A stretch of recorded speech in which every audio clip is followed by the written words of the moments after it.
करूंगा, ये बताइएगा कि इस वक्त पूरी पॉलिटिकल सिचुएशन जो बन चुकी है, सियासी अदम इस्तेहकाम है, अनफॉर्चुनेट है, जो कुछ भी हो रहा है इस नहज तक नहीं आना चाहिए था। और आज ये चीजें भी नहीं डिस्कस होनी चाहिए थी कि पॉलिटिक्स में कि ये पॉसिबिलिटी कि जी चीजें पॉइंट ऑफ नो रिटर्न पे चली गई हैं। लेकिन आपको लगता है इस सूरत हाल में भी कोई सिल्वर लाइनिंग है?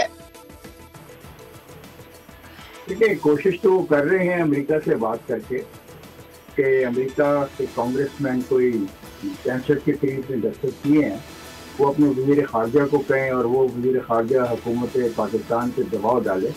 कोशिश तो उनकी तरफ से ये हो रही है, देखते क्या नतीजा निकलता है।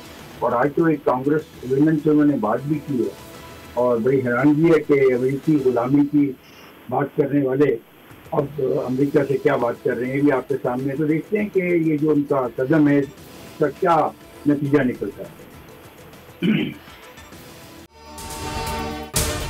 अगर आपको ये वीडियो पसंद आई है तो सब्सक्राइब करें और बेल आइकन पर लाजमी क्लिक करें। सब्सक्राइब करें और बेल दबाएं ताकि कोई खबर रह न जाए।